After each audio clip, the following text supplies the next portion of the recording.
Donald Trump is running, embracing this Christian nationalism. It's part of his plan. He's putting in place people who are going to act on that, with the 2025. And that whole idea is to say, we're going to inculcate Christian nationalism into American politics. That means the end of this wonderful 249-year experiment that we've had.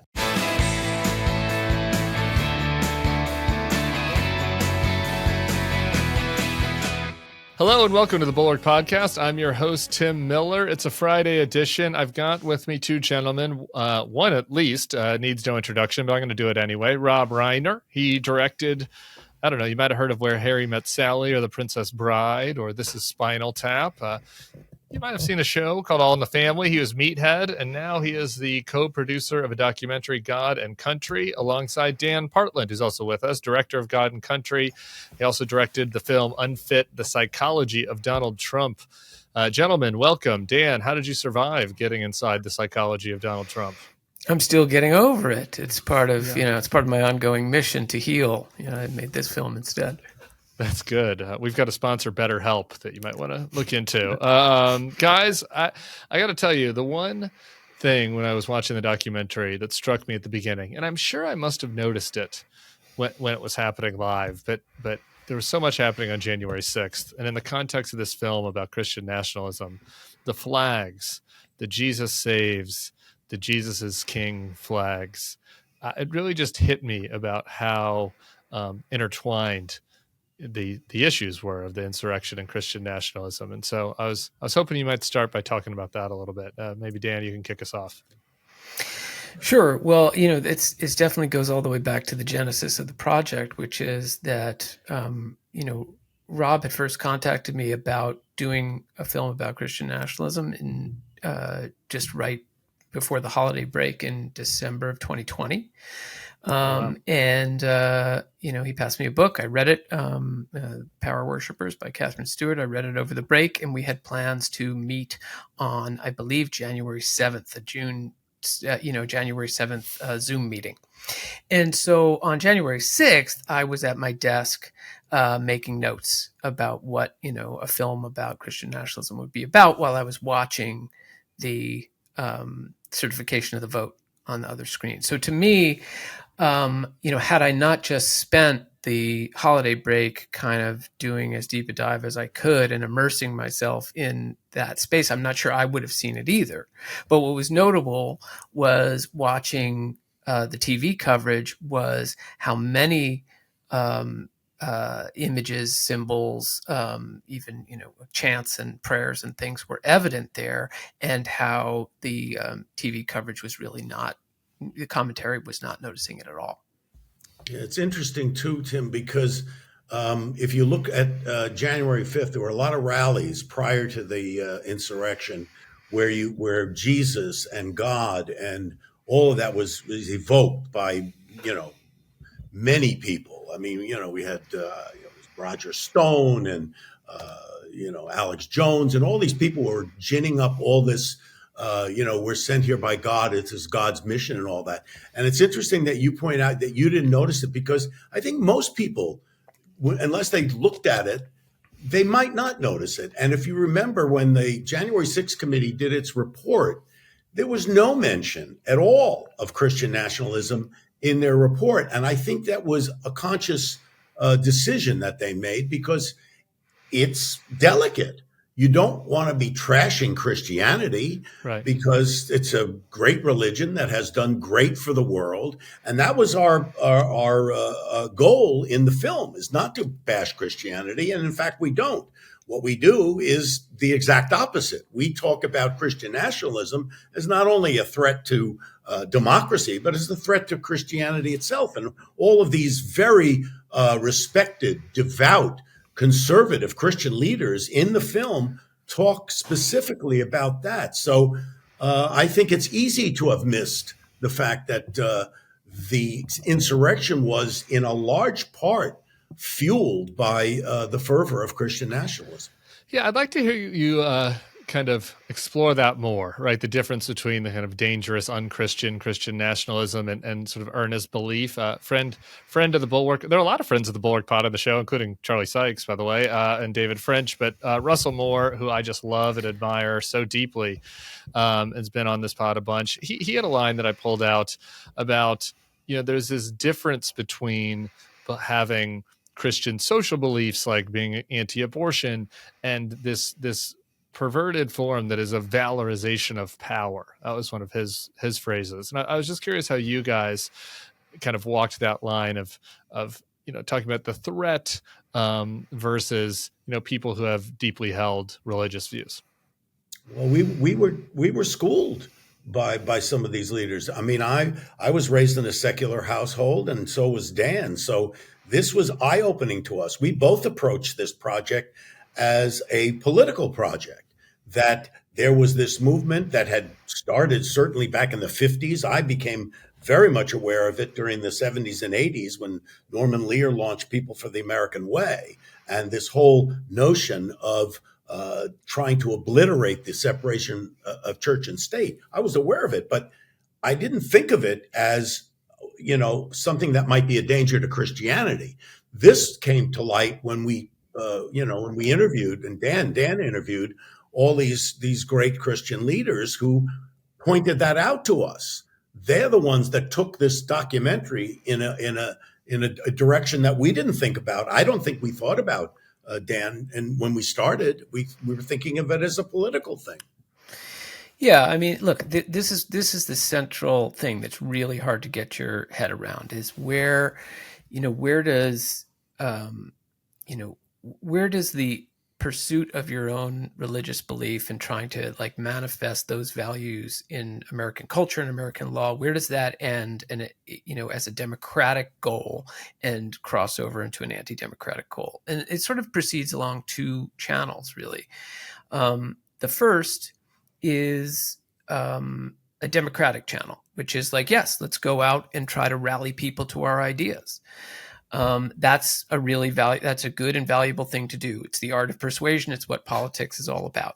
Even within that half, there is an important protection. I mean, we do have the First Amendment in the United States, which means that even if you believe in something really bad, really central to your character, and you can motivate a big voting bloc to vote for it, it still can't write religion into American law, right? So there's the democratic part, which I think we want everybody to engage in. Bring your values to manifest in your politics, okay? But you have to actually make the sale to people. The reason that a law or policy you can't have the reason for a law and policy be because my faith says so. You have to actually make the case by persuasion.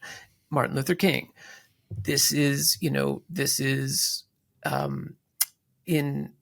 We need to end segregation because it's against human dignity. We need to end segregation because in the interest of justice, not because it's what my faith says so. So that's a slippery slope. But the thing to really look at are the anti-democratic means that this movement is using. And that's totally unacceptable. Obviously, it's everything, gerrymandering's been around for a long time. Both sides have done it. But gerrymandering, voter suppression, now we have actual violence in order to try to enact a political agenda.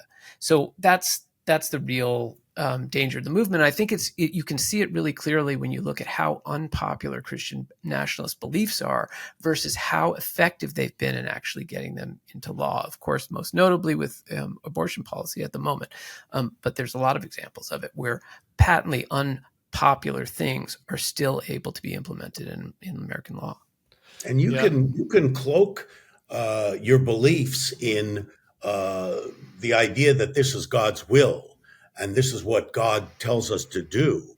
And that will give you permission to resort to violence if you firmly believe that this is what God wants.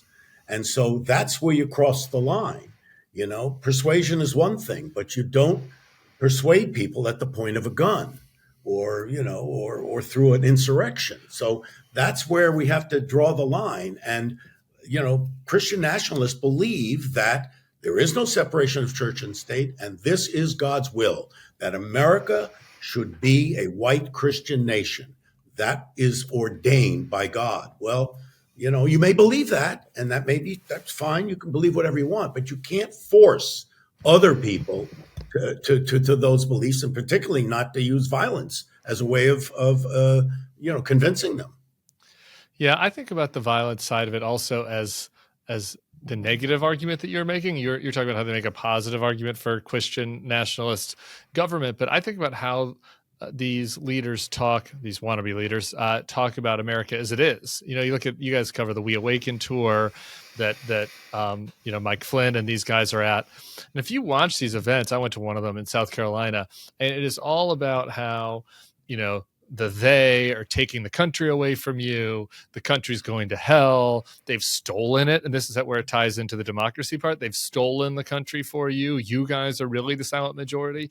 And to me, like, the logical end of that is violence, right? Like, if you really believe that the leader, the Joe Biden and the Democrats and the deep state stole the election from you and are ruining the country and are moving it away from God, well, then what choice would you have besides violence? That's right. And if you believe that God has ordained this and God is telling you that this is what you need to do, then, all bets are off. Yeah. And I think, it's interesting because I've heard that same argument, that same framing, I should say, that you're making there, used as a defense of the attack on the Capitol. Is that, of course, was a democratic. I mean, this is I think it's a bad premise, but of course, this is a democratic argument that if you really believed that the election was stolen, wouldn't it be your responsibility as a citizen to rise up and make sure that the proper results were certified? And I totally understand that thinking. I think the problem with it is framing it as democratic. I think that's just pushing the hypothetical too far. There was ample reason, ample evidence shared with everybody. There were plenty of democratic processes, judicial processes to go through all of that. And at the end and say this is still democratic, I think is absurd, because I think really what was happening, and the film, just inherently points this out, is that it reached a point where it didn't really matter. I don't really think that people attacking the Capitol, they took it, I hate to say it, but on some level they took it on faith that this was the right thing to do, not so much that Trump had actually won it, but that it kind of became irrelevant, the counting of votes. It became a kind of right and wrong from up on high that they saw a need to respond to. Yeah, I think that's right. And I obviously don't think that this was a credible reason to attack the Capitol. My point is that it's just kind of the logical conclusion of the ethos. Definitely. Right. And that is inevitable. And I think that's what makes it so dangerous, frankly. Right. And the people that are peddling it are really playing with fire. Yeah. And maybe they want to be playing with fire because they're arsonists. I want to, here's a more recent, tangible example of what you're talking about. You guys in the film get into the theological approach, the Seven Mountain Mandate, which calls on Christians to impose fundamentalist values in all elements of American life. There's one clip from it, a short clip I just want to put in here. Whereas we, the church, are God's governing body on the earth, whereas we have been given legal power from heaven and now exercise our authority. And the Alabama Supreme Court ruling on IVF had a concurring opinion from Chief Justice Tom Parker, who's a proponent of the Seven Mountain Mandate. He wrote that human life cannot be wrongfully destroyed without incurring the wrath of a holy God in the decision. Like, what the Seven Mountain Mandate, your sense for how much it's penetrated and kind of your thoughts on that ruling this week? Well, it's definitely, it's something that's been out there for a long time and comfortably in the fringe. And I think people felt like they didn't need to really respond to it or give it air because it was so fringe, but it certainly has infiltrated the mainstream. I think you find it I actually think, it's in some Mike Pence talking points, and it's in Mike Johnson talking points explicitly. They're definitely the inheritors of that kind of rhetoric.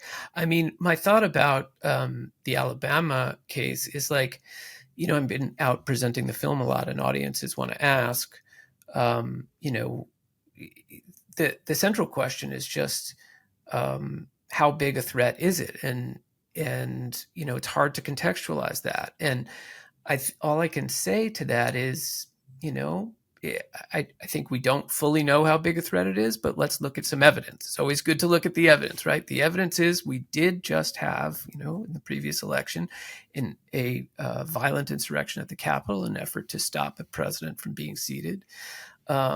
We do have Mike Johnson in the, second in line to the presidency, a guy who is overtly grasped onto these things. And then we do have, I don't think that being anti-abortion doesn't make you a Christian nationalist, but we do have now young girls, rape victims, being forced by the state to carry babies to term. And now we have a question of, this question of the IVF, of maybe IVF should go away. So if you're starting to look at what evidence we have of this ideology, despite its unpopularity, through a political process, actually succeeding in accomplishing its goals, I think there is starting to be a lot of evidence of that. You also have out there, as plain as day, one of the candidates, Donald Trump, is running, embracing this Christian nationalism. It's part of his plan. He's putting in place people who are going to act on that, with the 2025. And that whole idea is to say, we're going to inculcate Christian nationalism into American politics. And so what does that mean? What does that mean? That means the end of this wonderful 249-year experiment that we've had. You're basically saying we're going to become a theocratic autocracy. We're going to just discard the Constitution. We're going to discard, all of these norms that we have, because we believe God has told us this is the way America should govern. So we don't know, like Dan says, we don't know where this leads. And we don't know if Donald Trump loses this election, what will happen as a result? Yeah, I mean, you guys kind of cover this, but it's the one area where I just want to push back a little bit. I think that Trump is uniquely dangerous because he doesn't read as Christian nationalist. I totally accept your point that that the policies that a lot of people around him are promising would certainly qualify, but he doesn't read as it. And if you look at he's not a Christian nationalist. Right. He's not a Christian nationalist. He's a vessel for these people. Right. And he's more than happy to take on their support if it means, number one, he can get elected. Number two, he can stay out of jail. I mean, this is all. He's not about any kind of ideology. Let's get that straight. I mean, Dan made the movie about the guy. He's a sociopath. He's a sociopath. But he will embrace this. And they, as the Christian nationalist movement, will say, well, he's like Cyrus the King, he's flawed, he's this, he's that, but he's our vessel, and he's more than happy to embrace it. The vessel works because he's able to reach out to people that are really grossed out by Christian nationalism, really. And a lot of these Trump voters are not Christian. And I look at Doug Mastriano, right, in Pennsylvania. Right. He ran this kind of really authentic Christian nationalist campaign, and he gets annihilated, right? Because there's a big part of these voters who are cool with the nationalist part, by the way. They're cool with the authoritarian part, but the Christian part weirds them out a little bit. And so I do wonder if that makes the threat a little less serious than more of the secular nationalism. You would think it would, because when you boil it down, the vast majority of Christians are not Christian nationalists. Right. It is the biggest religion in this country. So maybe you have 20% of the country. 20% of the country is in favor of this kind of Christian nationalist, white Christian state that we should be in. That's enough to win an election. It may not be enough for the guy, for Doug Mastriano in Pennsylvania to win. Yeah. But all you have to do is move a few votes in 5 or 6 states, and somebody who could lose an election by 10 million, last time he lost by 7, could wind up as president. if you have a very well organized, well funded, and powerful machine that can gin up the votes and suppress other votes in those 5 or 6 states. I think it's a fair point, Tim, that there's probably some vulnerability in Trump's support because, sure, if he started losing the Christian the Christian nationalist vote, if that seemed alienated, or if the regular, just old fashioned white nationalist vote seemed to be uncomfortable with the Christian stuff, but there's no evidence that either of those groups would ever. I think that this is one of the profound things about our politics in general, is that all sides have been able to swallow candidates they don't like because of their commitment to an overall larger agenda. So, I think the idea that people would leave Trump if he was the only Republican, these two groups aren't. But again, you go back to, it's not a national election. Yeah, sure. Trump can't win a national election. There's no chance in the world he can win a national election, but he doesn't have to. If he can win in Arizona, we all know the states, New Mexico, Wisconsin, Michigan, Pennsylvania, then he wins. He won 2016 by 79,000 votes in 3 states. Right. So that's all you need. And if you go into those states, which are all purple, they're all on the margin, and you can get your vote out and suppress the other guy, you can win. And we know leaders who win with 20% of the vote. We know that can happen. One other thing I was struck by, it's kind of obvious, right? The idea that Donald Trump is the worst possible representation of this view in his personal life. But I'm curious, one of the ministers you guys interviewed said that when he was a young evangelical minister, he would use Trump as a sermon illustration for everything a Christian should not be. And when you guys were doing these interviews,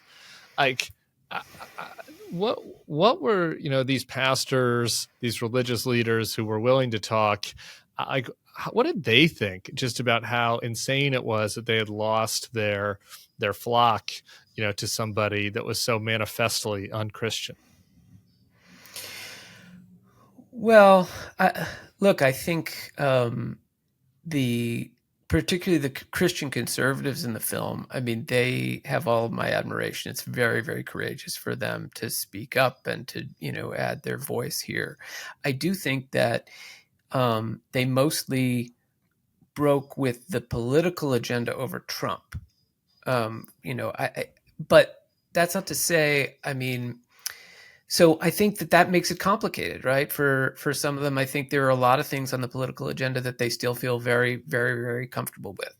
But, again, that's the larger question for me of what frustrates me about the way the electorate is acting right now is I think there just are tons and tons of people, millions and millions, tens of millions, who are deeply uncomfortable with Trump, but somehow believe that even though they hate him, they think he's a danger to democracy, that it's important to stay in lockstep with the political agenda. That's my read of it. I don't know.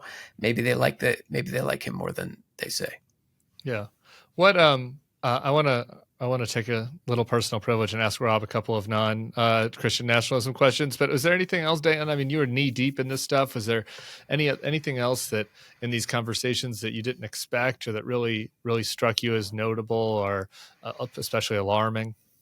Well, like I said before, the thing that really struck me was to hear respected conservative Christian leaders like Russell Moore, like David French, like Phil Vischer, talk about how dangerous this was to Christianity and how far afield this Christian nationalist movement has separated themselves from the teachings of Jesus. From what I understand, I've read as much. I'm a secular person, but I've read a lot about Jesus. I went through a very tough time in my life, and I latched on to what he talked about, which is love thy neighbor, do unto others. And this movement, it doesn't have any connection to that.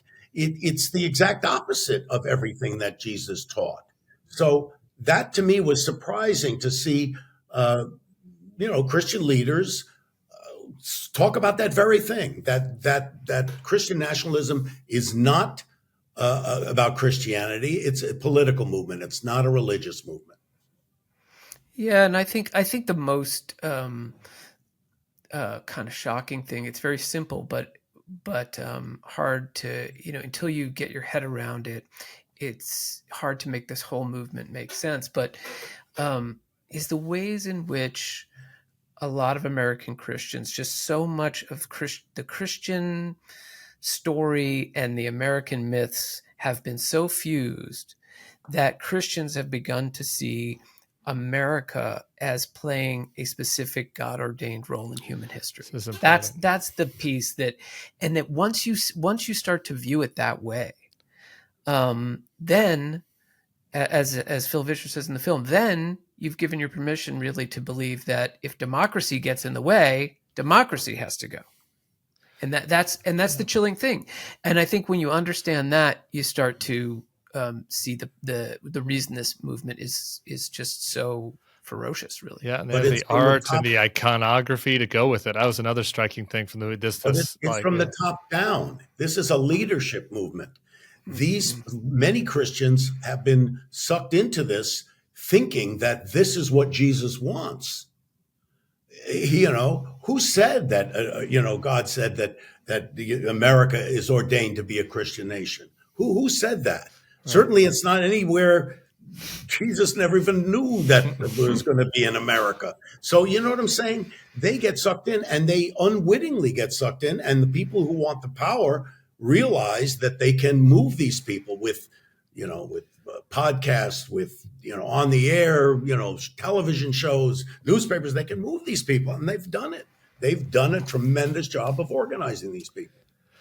Rob, in another area where kind of art meets our dystopian political reality, we lost Norman Lear recently. I've been dying to ask you, like, when you have this character Archie Bunker, I remember watching it as a kid on reruns on Nick at Night, and I like, he's so plainly in a kind of this Trumpian manner, right? Just like a talk radio, like inch deep kind of bigotry, inch deep, like unthoughtful bigotry. But he has this lovable element for him. Now, Trump doesn't have the lovable element to me. But I was wondering how you guys kind of thought about that, right? Like how the balance of this kind of character that had all these awful traits, but was lovable, with like the real life version of them, actually being a lot darker. Well, they're dark, certainly in their ideology and their thinking, and the racism clearly is dark. It's as ugly as it gets.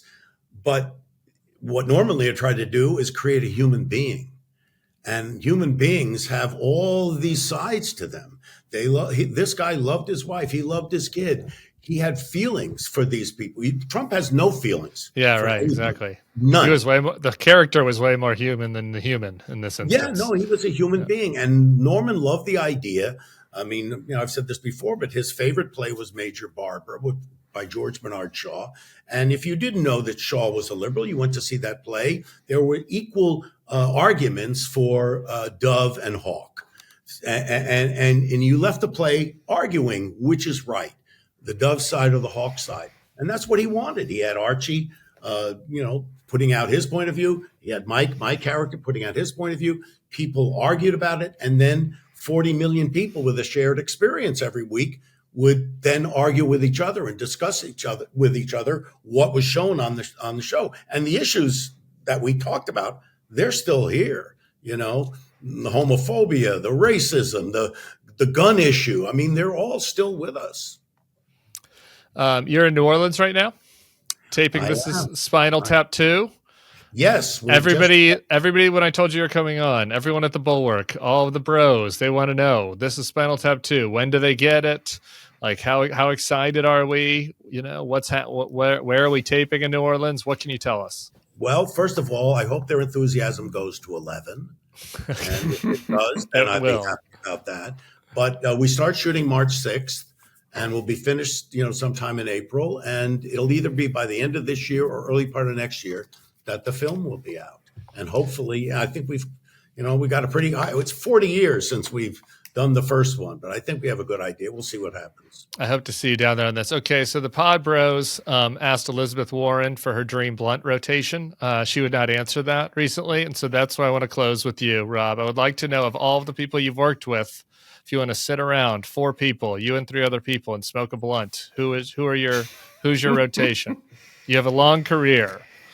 Well, Dan, you can answer this with Christian nationalists. So I want your dream blunt rotation with Christian nationalists. Okay. I've had some people who would never smoke a blunt, because I've smoked plenty, certainly in my lifetime.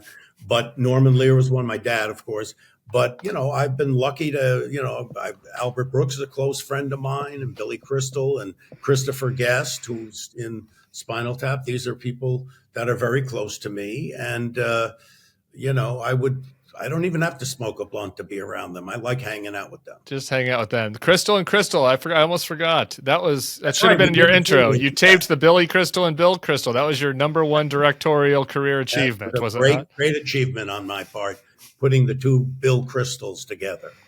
Dan, you get 4 scariest Christian nationalists. That's where you get to end us with. He got one rotation. You get scariest Christian nationalists. I am dead set against naming names and giving more publicity to people who really don't deserve it. That's but I fair. certainly would like to see a cage match between a lot of the talking heads in the film and any number of evangelical and Christian nationalist preachers. It's tough. How are you cleansing from spending so much time, with the Reawaken tour and in the dark corners of our society? Just a lot of showering, a lot of sage, smudging, and I'm determined to develop a meditation practice. Okay, a little Palo Santo. He's installed a sweat lodge in his house where he goes. Guys, I appreciate and it prayer, very much. of course. And prayer, of course. Yeah. Yes. No, not begrudging anybody prayer. Thank you so much. This has been a real pleasure for me. You can catch the film God and Country in theaters now. America and Christianity are like baseball and apple pie, and we celebrate them together. I was 16, 17 years old when I became a Christian. I'm an evangelical minister. I've been a Christian my whole life. I'm a Christian nationalist. I have nothing to be ashamed of because that's what most Americans are. Is Christian nationalism Christian? No, it isn't. We should be blazing forth as a countercultural example, and instead, we're leading the charge of malice and division. Christian nationalism uses Christianity as a means to an end, that end being some form of authoritarianism. Being a Christian is about the values of inclusion. Christian nationalism is certainly not based on the values of the gospel. God wants America to be saved. They're told over and over and over again that you're in danger. You need to fight if you don't want to lose your country. We are in a civil war between good and evil. This is not a movement about Christian values. This is about Christian power. What happens to the people who don't believe this stuff? We are on the precipice. God is on our side. We're taking our nation back. The thing that keeps me up at night is that we lose democracy. Does that seem possible? Yes.